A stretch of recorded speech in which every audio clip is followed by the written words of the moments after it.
that I want to share with HP's audience in celebration of our partnership? Yeah, you can see that there's some incredibly rare footage, and you know, it's a treat to be able to show you all this material. This is just the tip of the iceberg. You know, at the beginning of the project, we had this notion of creating kind of a digital presidential library for Paul.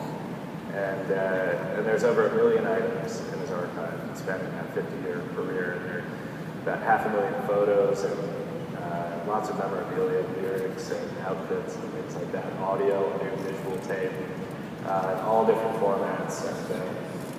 And then I have a personal favorite that's in the archive that I think you guys want to see an image of. It's the set list, the set list from the Beatles' last concert. There it is up on the screen. And it was taped to the back of Paul's iconic Hofner bass for many years. And one day he switched basses. He played a Rickenbacker for a while in the Hofner. And the Hofner came back out, and one day his guitar tech, just a few years ago, asked Paul, said, well, what is that?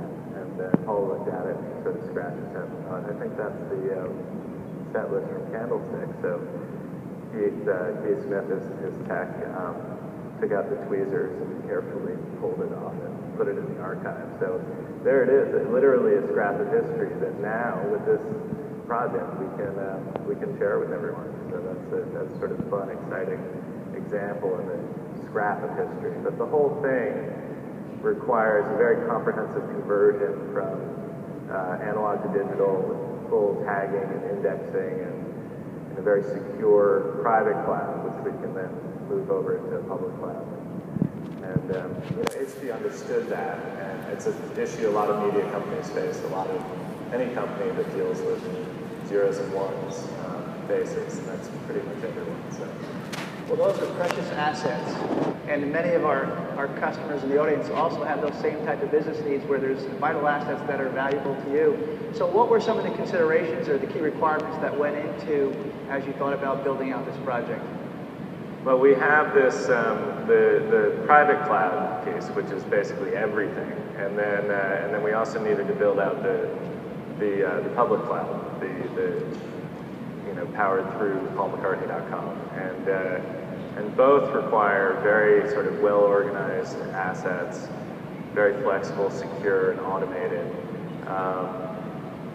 The security side, you can see there's some family footage and things like that are private and won't make it into the public side. So the security piece was critical. HP handles a lot of sensitive material for people, so we're happy that was taken very seriously from our end. And then the automated piece is important. The people at MPL their time is much better spent curating this material and putting it out there in great, cool ways. And if they're sorting through boxes, they're not doing that. So now they can press a button and send stuff out all over the place. And then the final piece that we really wanted was real flexibility and insight through the analytics and the metadata that's sort of behind the whole thing. So. Yeah, well, Lee shared another great backstage story with us around the concert in Kiev. So I was full of them, right? Yeah, the stories are just incredible. So tell the audience about the story from that concert. Well, it's sort of an example of, I wish we had this then. Paul played a big show in Kiev, in Ukraine, and it's about 350,000 people in the main square in Kiev, and then it was simulcast into the main squares of 5 of the big cities in Ukraine. 20 million people tuned in on Ukrainian television. It was a full takeover of Ukraine. It was a great moment, and it was interesting. One of the radio stations ran a poll to choose a song for the set list. And what song would you most like to hear? And the overwhelming favorite was an album track called Mrs. Vanderbilt. And we had no idea. It was sort of, we were expecting Back in the USSR or something like that. And he played it. The crowd went absolutely nuts, knew all the words, but we had no idea that was such a big hit in Ukraine. And if we had this solution in place, I think we would have had a much better sense. It's sort of, if we can put that in place throughout the world. We can serve up great content, know what people want, and give it to them.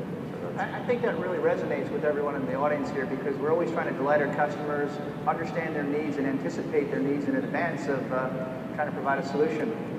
So let's talk a little bit about